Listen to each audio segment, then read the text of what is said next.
बच्चों, आज मैं फिर आपका वेलकम कर रहा हूँ हमारी बायो की क्लास में। आपको पता है हम ऑर्गेनिज्म एंड पॉपुलेशन वाला चैप्टर कर रहे हैं और मैंने एक टॉपिक आपके साथ शुरू किया हुआ था प्रीडेशन, उसकी एग्जांपल्स, और आज भी मैं आपसे प्रीडेशन के बारे में बात करूँगा और हम उसकी एग्जांपल्स देखेंगे। तो सबसे पहले पैरासिटिज्म की डेफिनेशन देनी है और उसकी कुछ एग्जांपल्स भी देनी है। तो पैरासिटिज्म की डेफिनेशन तो ये है बेटा, दो लिविंग ऑर्गेनिज्म जो डिफरेंट स्पीशीज के होते हैं, जिसमें एक ऑर्गेनिज्म को पैरासाइट बोलते हैं, वो अपना फूड ऑब्टेन करता है directly from another living organism जिसको होस्ट बोलते हैं। सो पैरासिटिज्म के अंदर होस्ट के बिना पैरासाइट सरवाइव नहीं कर पाएगा, क्योंकि सारा फूड, हर चीज उसको कहाँ से मिलनी है? अपने होस्ट से। तो पैरासिटिज्म क्या है? इट इज अ रिलेशनशिप दो लिविंग ऑर्गेनिज्म के बीच में, डिफरेंट स्पीशीज की, जिसमें एक ऑर्गेनिज्म को पैरासाइट बोलते हैं और ये ऑर्गेनिज्म अपना सारा फूड डायरेक्टली ऑब्टेन करता है फ्रॉम अनदर लिविंग ऑर्गेनिज्म जिसको हम बोलते हैं होस्ट। एग्जाम्पल में नंबर 1 है जी एक्टोपैरासाइट। क्या करता है? ब्लड सक करता है, जैसे लाइस है, फ्लीस है और juice in plants. Example aphid है, ये लिविंग टिश्यू के ऊपर फीड करते हैं। स्क्वैब माइट्स डेड टिश्यू के ऊपर फीड करते हैं। और बर्ड लाइस के बर्ड्स के बॉडी के ऊपर फीड करते हैं। इसी तरह हमारे बालों में भी जो जुएं होती हैं वो भी लाइस होती हैं। तो इनको हम एक्टोपैरासाइट इसलिए बोलते हैं क्योंकि ये ऑर्गेनिज्म की बॉडी के ऊपर अटैच हो जाते हैं और ऑर्गेनिज्म की बॉडी के ऊपर से ही एक्टोडर्म से ब्लड सक करते हैं। फिर है जी एंडोपैरासाइट। एंडोपैरासाइट होते हैं बेटा जो हमारी बॉडी के अंदर सरवाइव करते हैं, जैसे मलेरियल पैरासाइट हो गया, टिश्यू पैरासाइट हो गया, बॉडी के फ्लूइड में प्रेजेंट होते हैं। और गट पैरासाइट जैसे एस्कैरिस लुम्ब्रिकॉइड होते हैं।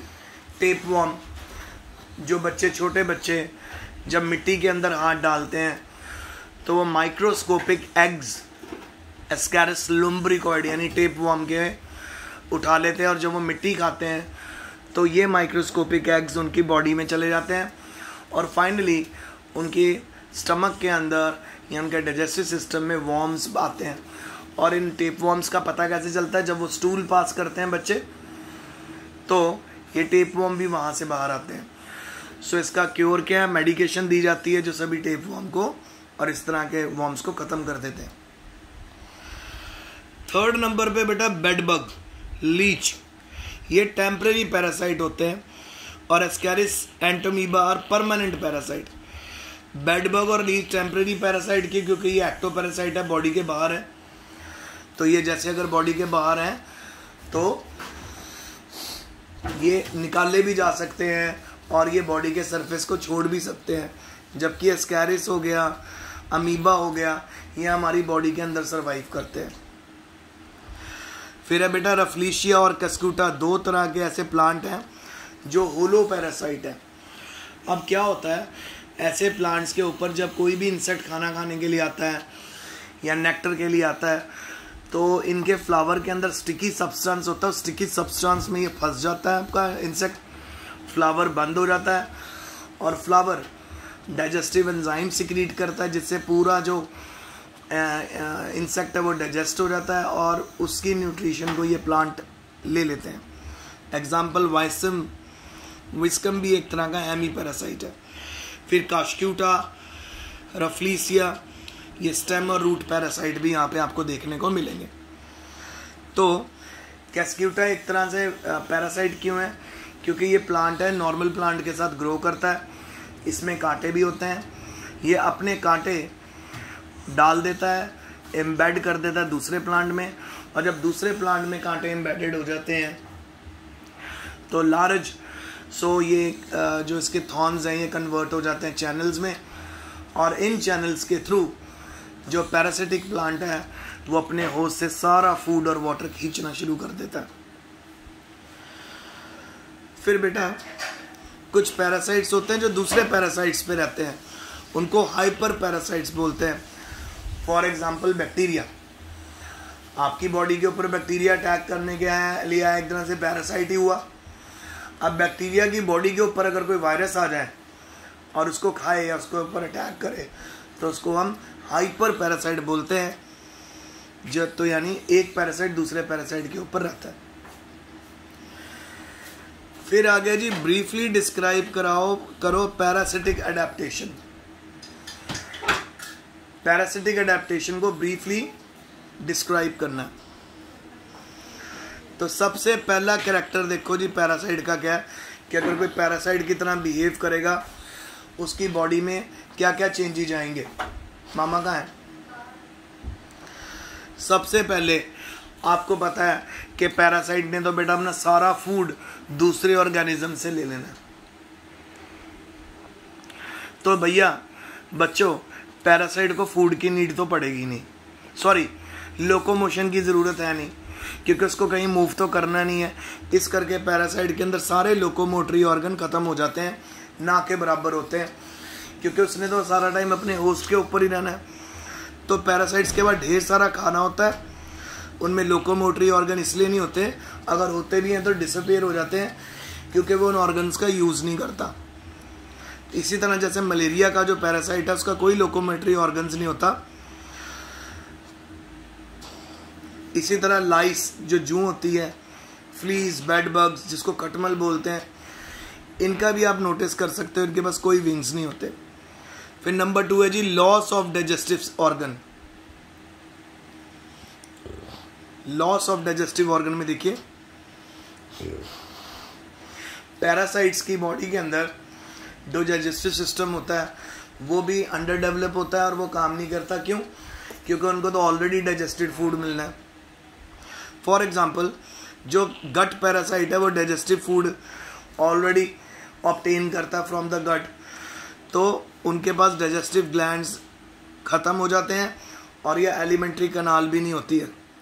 तो क्या हो गया, एक तो उसके अंदर लोकोमोटरी ऑर्गन्स नहीं मिलेंगे क्योंकि उन्हें इधर उधर कहीं नहीं जाना, अपने होस्ट के ऊपर ही रहना है। दूसरा उनमें कोई डाइजेस्टिव ऑर्गन नहीं मिलेगा। क्यों नहीं मिलेगा कोई डाइजेस्टिव ऑर्गन? क्योंकि वो ऑलरेडी डाइजेस्टेड फूड खा रहे हैं।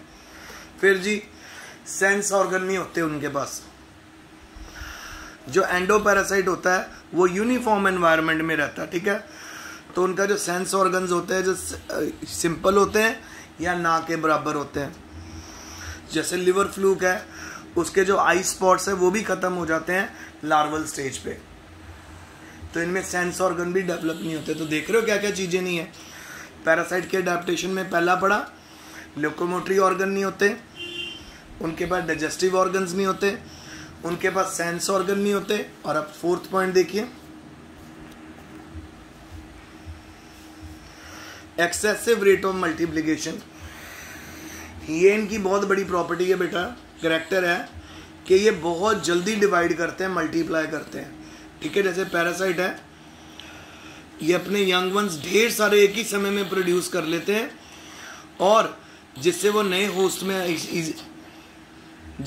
होस्ट में इजीली एंटर हो जाए और अनफेवरेबल कंडीशन में ये इस तरह से ही सर्वाइव करते हैं। ये बाइसेक्सुअल भी हो जाते हैं, ठीक है।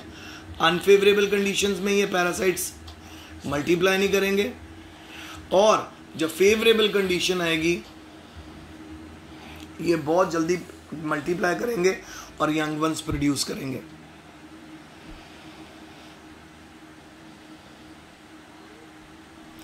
तो बच्चों, ये इतने ढेर पैरासाइट मल्टीप्लाई करके इतने ढेर यंग वंस क्यों बनाते हैं?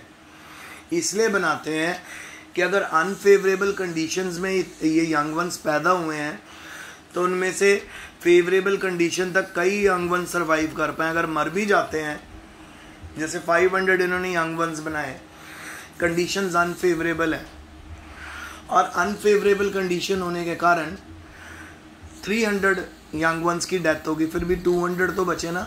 इस करके भी पैरासाइट्स जब मल्टीप्लाई करते हैं लार्ज नंबर में मल्टीप्लाई करते हैं। फिर आ गया जी अगला, एडेसिव ऑर्गन। पैरासाइट्स के पास एडेसिव ऑर्गन्स भी होते हैं ताकि वो आसानी से होस्ट के ऊपर चिपके रह सके।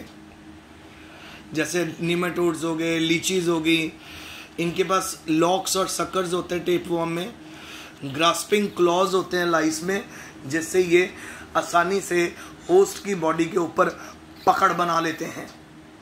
अगली बात, एंडोपैरासाइट आपको मैंने बताया ना बॉडी के अंदर रहते हैं, तो ये एनारोबिक रेस्पिरेशन भी करते हैं। बहुत सारे एंडोपैरासाइट ऑक्सीजन डेफिशिएंट मीडियम में रह सकते हैं, ऑक्सीजन के बिना रह सकते हैं, इस करके वो एनारोबिक रेस्पिरेशन भी शो करते हैं।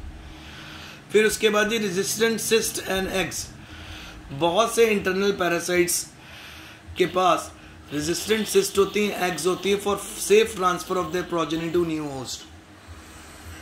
तो इनके अंडे बड़े स्ट्रांग होते हैं ताकि वो मुश्किल से मुश्किल एनवायरनमेंट में भी सरवाइव कर सकें।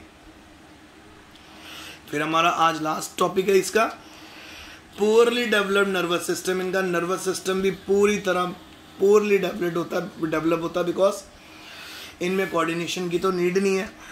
तो ये बेटा अडेप्टेशन मैंने आपको पैरासाइटिज्म में बताई कि पैरासाइट्स में एवोल्यूशन के साथ क्या क्या चेंजेज आ गए। एक तो बेटा उनके अंदर लोकोमोटरी ऑर्गन्स खत्म हो गए क्योंकि उनको फूड के लिए इधर उधर नहीं जाना पड़ता। डाइजेस्टिव ऑर्गन खत्म हो गए क्योंकि वो डाइजेस्टिव फूड ही लेते हैं, जिस भी होस्ट के ऊपर रहेंगे उसका डाइजेस्टिव फूड खुद की खाते रहते हैं, एब्जॉर्ब करते रहते हैं। सेंस ऑर्गन्स भी नहीं होंगे, रिक्वायरमेंट नहीं है। बहुत लार्ज नंबर में मल्टीप्लाई करेंगे, बहुत जल्दी मल्टीप्लाई करेंगे। एडहेसिव ऑर्गन होंगे इनके पास ताकि चिपके रहें होस्ट के ऊपर, और स्ट्रॉन्ग सिस्ट और एग्स बनाएंगे ताकि सरवाइव कर सकें। और नर्वस सिस्टम भी इनका पुअरली डेवलप होता है। ये आज का लेक्चर था, होप आपको समझ आ गया होगा। काम अच्छे से उतार लेना। Stay home, stay safe, best of luck.